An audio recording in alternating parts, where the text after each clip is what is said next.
Welcome to the Real Ref Report, a fun approach to improving officiating. You suck, ref! Keeping it real with real perspectives, educating the wrestling community, and building better relationships between officials, coaches, and wrestlers. Together, let's make reffing great again. Now, here's your host, Andy Eichley.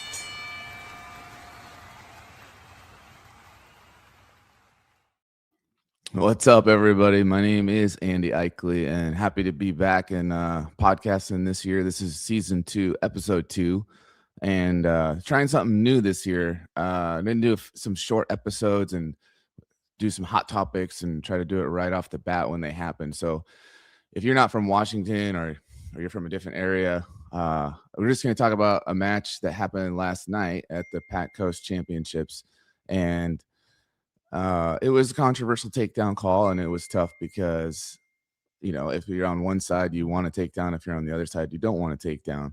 And we just want to, I'm here again to try to connect referees, connect coaches, connect wrestlers and fans, and just try to make it still we're all on the same side. I coached for 15 years and still coach middle school, and I've been on that side. I was one of those people that yelled at refs, and I've been a fan. I still am a fan.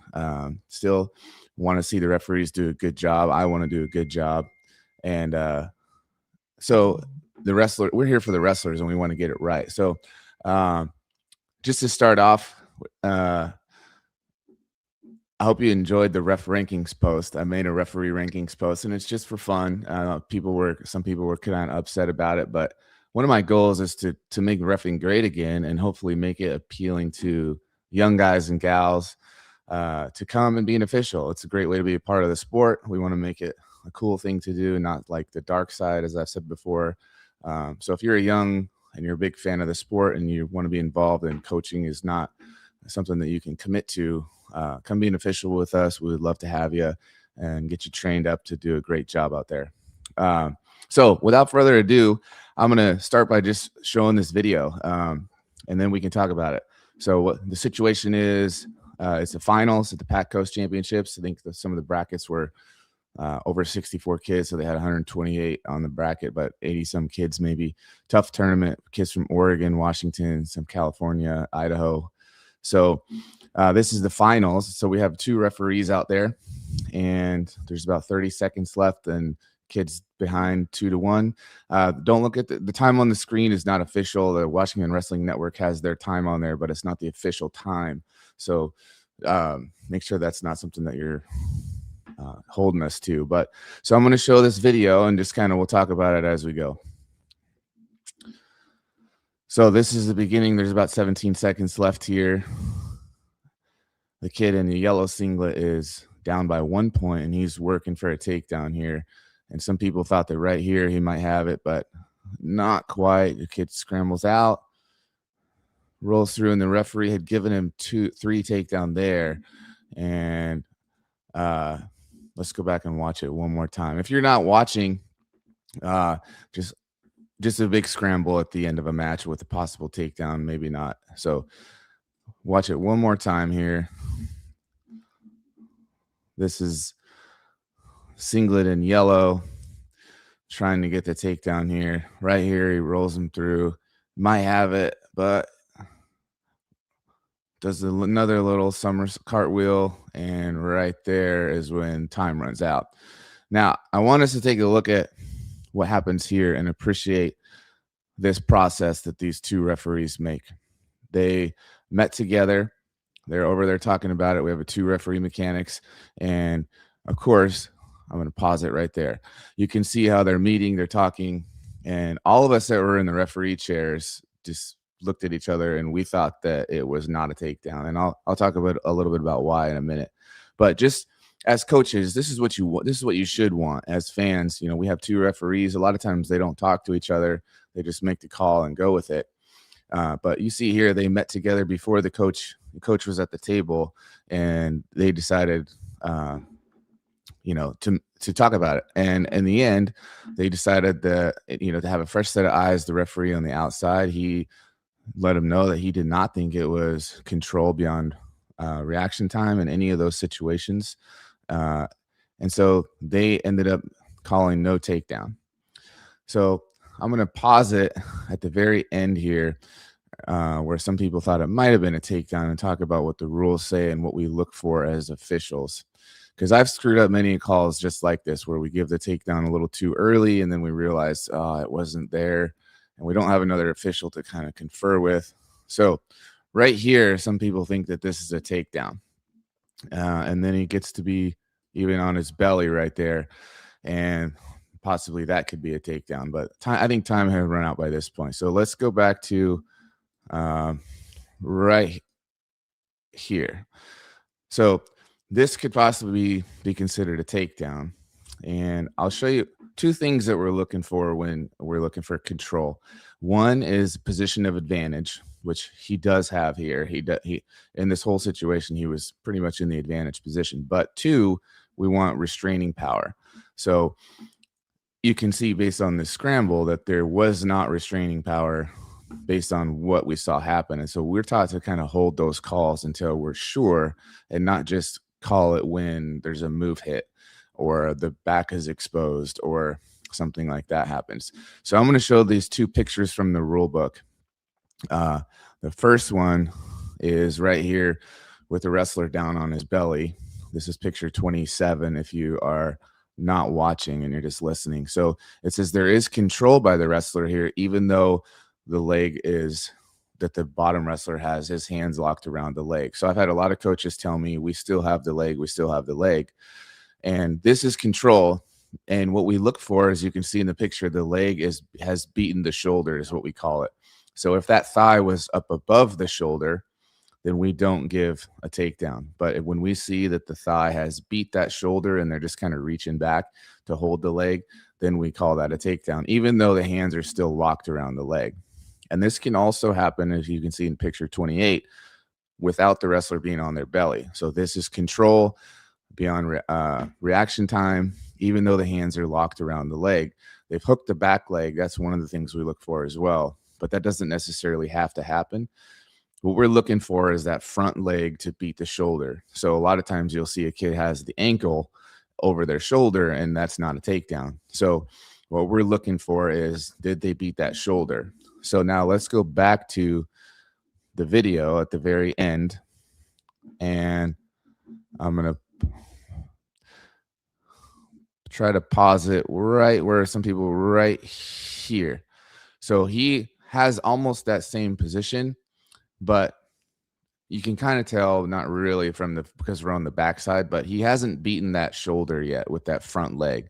So yes, he has covered the hips. Yes, he has, put his leg over his leg, but the referee actually did give the 3 a little bit before this, which hopefully we can all, when we get to this higher level wrestling, there's all this scrambling going on, and it's just one of those situations where you want to wait until you're sure. And in this case, based on this picture right here, it does not look like his thigh has beaten that shoulder. And again, I want us to appreciate these referees. They got together, they met about it, and in my opinion, they made the right call. And same with the referees that were in the chairs that were right there. It was right in front of me. There's also a Pac-12 official that was sitting there with us, and he agreed that they should waive it off. So I want to commend these two officials for, the official that made the first takedown call to have the humility to waive it off, because he doesn't have to waive it off, even if the second official thinks he should. So kudos to him for changing his call based on what the outside official told him. But it's just one of those calls that's tough. So hopefully we can all understand as fans, we want to see the takedown there, because it's more fun to have the drama, to have the takedown at the end. The kid wins it in the end, but we also want to get the call right. And so if you put yourself in the coach's chair on either side, if you're the coach of the kid that was on bottom, I would say most likely you're going to say that's not a takedown. And if you're the coach of the kid that was on top, you're probably going to say that's a takedown. So if we take everybody's bias out of it, being a fan, being a coach, being a parent, being a wrestler, rooting for somebody, I think hopefully we can all agree that there was no control there when you're thinking what this picture shows and the length of that scramble. So just want to go talk about that, and then I'm going to show a couple quick videos about some calls that I messed up, actually, because I have called takedowns too early, and so that's why as we get better at officiating, we learn from our mistakes. And I want to show a couple of my mistakes. So this is one of my favorite segments. So this is called "Ref, You Suck." The Real Ref Report. Oh no! We suck again! Now it's time for You suck, ref! Ref, You Suck. All right. So last year I was at Virginia Beach duels in Virginia Beach, and I was doing the national duels, and it was one of the most fun tournaments I've done. And this is a great duel that I got to do. And this is an example of giving a takedown too early. And I didn't change my call in the moment, but the coach came over and talked to me, and I ended up changing my call because I agreed with him. But in the moment, sometimes we think, oh, was it not? And then we should wave it off, but we just don't. And then because we second guess ourselves and then talk about it, think about what happened. So in this situation, you're going to see the kid has a cow catcher, and he puts him right almost to his back. And most of us would say, oh, that's a takedown. And then all of a sudden it's not. And he's got him back in that front headlock situation. So I'm sitting there and I'm like, dang it, I didn't wave it off. And so now I'm showing that this guy's in control.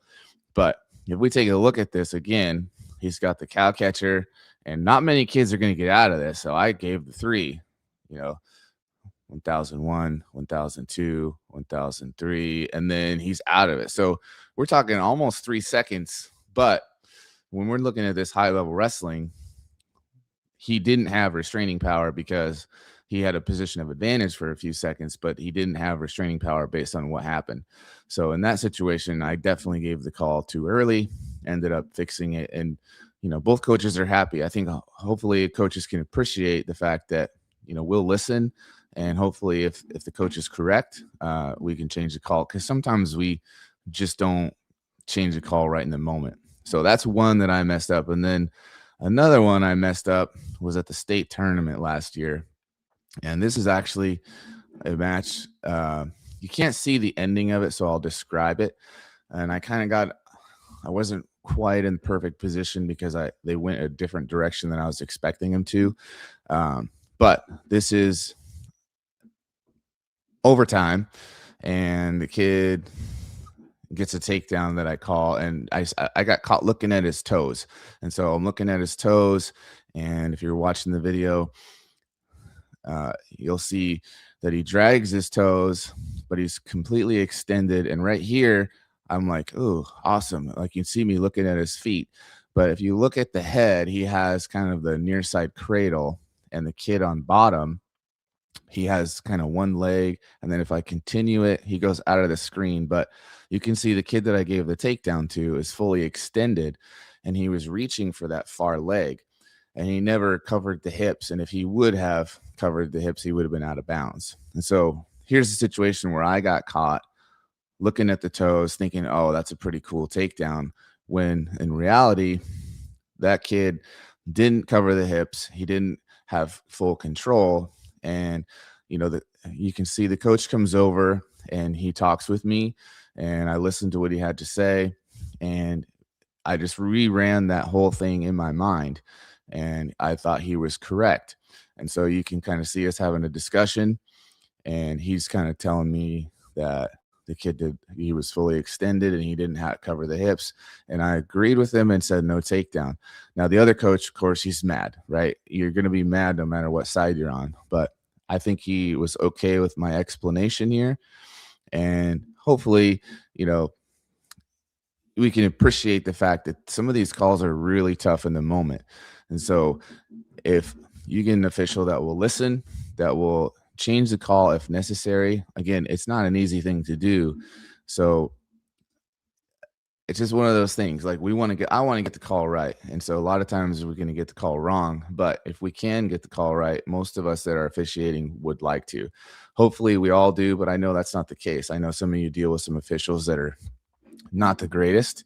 But that's just part of dealing with sports, right?